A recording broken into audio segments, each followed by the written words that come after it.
Bonjour à toutes et à tous, c'est Jojo Mécanique, bienvenue sur ma chaîne et aujourd'hui on va parler de l'anomalie anti-pollution. Ça embête beaucoup de monde ça.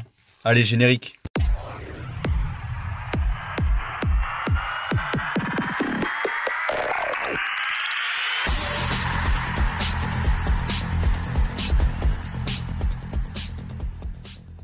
Voilà, vous avez vu le générique. J'aurais pas pu dire autre chose, non? Vous pensez que j'aurais pu dire autre chose, non? Je pense. Je sais pas. Bref, l'anomalie anti-pollution sur Peugeot 307 ou sur les autres voitures, parce que tout le monde peut avoir anomalie anti-pollution. Déjà, ça se passe quand vous démarrez la voiture. Quand vous démarrez la voiture, vous mettez le contact sur votre afficheur central. Vous allez avoir anomalie anti-pollution. Qu'est-ce que c'est anomalie anti-pollution? Alors, anomalie anti-pollution, en général, ça vient du FAP. Le FAP ou le catalyseur. FAP et catalyseur, c'est pas du tout la même chose. FAP, ça a des capteurs comme quoi, enfin sur l'échappement pour vous indiquer vos gaz d'échappement en temps réel. Donc FAP, ça s'appelle aussi filtre à particules. Voilà, donc c'est les deux principales majeures. Donc anomalie anti-pollution, c'est à cause de ces capteurs-là qu'il y a sur le FAP. Donc en général, un FAP, si vous allez changer dans un garage, ben emmenez avec vous une valise de billets quoi. Donc ça coûte très cher. Même d'occasion ça coûte quand même assez cher, très cher même. Et je vais vous montrer d'abord où ça se trouve. Déjà ça se trouve sous la voiture, donc c'est sur la ligne d'échappement, ça se trouve pas à l'arrière ni à l'avant, ça sert à rien d'ouvrir le capot parce que vous n'allez pas le voir du tout. Ça peut l'anomalie anti-pollution aussi, ça peut se passer à cause de la vanne GR. Alors à cause de la vanne GR, ça sert à rien que je vous montre sous le capot, vous n'allez rien voir non plus puisque ça se trouve derrière le moteur. Et c'est en dessous du pare-brise pour pour 307. Vous savez très bien que le moteur passe en dessous du pare-brise. Donc ça sert à rien que je vous montre, vous allez rien voir du tout. Ça ne sert strictement à rien. Donc la vanne GR, où est-ce qu'elle se trouve? Ben d'abord il faudrait démonter le moteur.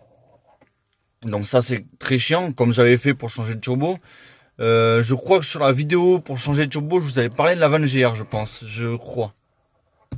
Je ne sais plus. Je me rappelle plus, il va falloir que j'aille voir ça, enfin, allez voir vous.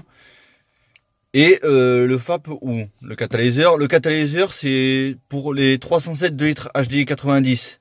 La 307 2 litres HDI 110, 2 litres HDI 136, ils ont un FAP, donc filtre à particules. Avec un ou deux capteurs ou trois suivant les modèles. Donc, il se trouve déjà en dessous de la boîte à vitesse, mais sur la ligne d'échappement. Donc pour ça, il faut lever la voiture et il faut aller voir ce qui se passe dessous. Donc, est-ce que je peux changer la caméra de sens? Non, je sais même pas comment on fait. Est-ce que c'est là-haut? Non plus. Bon, ben, je sais pas comment on fait. Alors, je coupe la vidéo et j'en reprends une autre sous la voiture. Alors, votre FAP se trouve sous la voiture, sur la ligne d'échappement. Donc, comme vous pouvez le voir, là-bas, ce gros truc-là que j'éclaire, ça, ce truc-là, c'est pas un catalyseur, c'est juste, c'est pas un FAP plutôt, c'est juste un catalyseur. Donc à l'intérieur c'est tout en nid d'abeille comme un FAP. Et quand ça se bouche, c'est très chiant. Bon, moi je l'ai remis pour contre technique, mais je m'en fous, de toute façon je vais le virer quand même. Mais il y aura toujours le catalyseur et vous avez vu de chaque côté, donc là et de l'autre côté non vous voyez pas, on peut pas l'enlever. Donc pour le sortir on est obligé d'enlever toute la ligne d'échappement, ça c'est chiant. Je vous montrerai une vidéo pour comment vider le catalyseur. Il faut l'ouvrir en deux, mais ça se verra pas, vous vous inquiétez pas, je vous montrerai. Sauf que pour le FAP déjà il est beaucoup plus long, je crois qu'il va jusqu'à là, et il remonte vers le turbo. Et le FAP, lui, on peut l'enlever sans enlever la ligne d'échappement.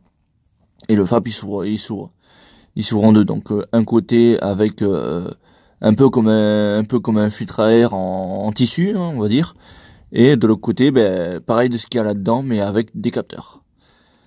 Donc voilà d'où peut venir votre anomalie anti-pollution. Ça peut venir que de là, de toute façon. Ça peut pas venir d'ailleurs, ça c'est sûr à 100%. Donc ben c'est la merde. Je vais vous dire, c'est la grosse merde. Donc après, voilà. Donc pour l'anomalie anti-pollution, c'est tout ce que j'avais à dire de toute façon. Je vais vous expliquer deux autres trucs aussi si vous voulez que j'en fasse une vidéo. Donc l'installation d'un autre compteur, et oui, ça a encore changé là-dessus. Donc là-haut, eux, ils sont restés d'origine, mais eux, Je vous laisse deviner de quelle voiture ça s'agit. De quelle voiture il s'agit. Ça vient pas d'une 307. Les deux là, blancs là. Ça vient pas d'une 307. Je vous laisse deviner de quelle voiture ça vient.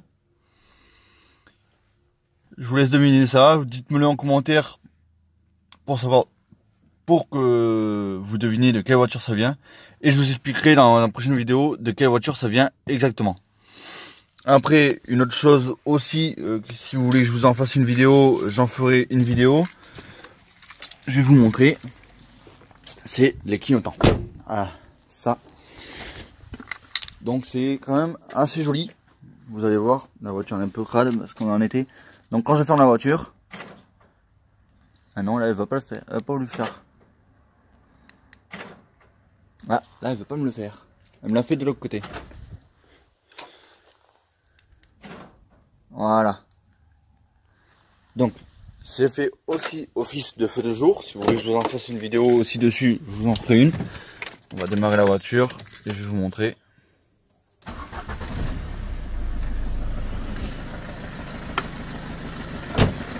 Donc voilà, ça fait feu de jour, c'est quand même assez joli les deux. Voilà, je vais vous montrer ce que ça donne quand on met les warnings. Je vous montre quand même, mais je vous expliquerai, hein, si vous voulez que je vous fasse une vidéo là-dessus, je vous expliquerai comment faire pour les mettre dans les phares, si vous voulez. Pas de souci, je vous ferai une vidéo là-dessus. Hein, ben lui il a dû se déconnecter, il va falloir que je rebranche. Et enfin, ça fait ça des deux côtés. Logiquement, donc il a dû se débrancher. C'est pas très grave. Ah non, ça y est, il me le fait. Il a été un peu long à le faire. Donc quand on met le clignotant, ça fait ça. Donc non, je ne peux pas enlever l'ampoule. Évitez de me dire dans les commentaires, enlève l'ampoule, ça fera plus joli. Parce que si j'enlève l'ampoule, la voiture va se mettre en erreur. Elle va croire qu'il y a une ampoule de grillé, alors qu'en fait non. Donc voilà, avec un seul clignotant. De l'autre côté, c'est toujours feu de jour. Donc voilà, et de l'autre côté aussi.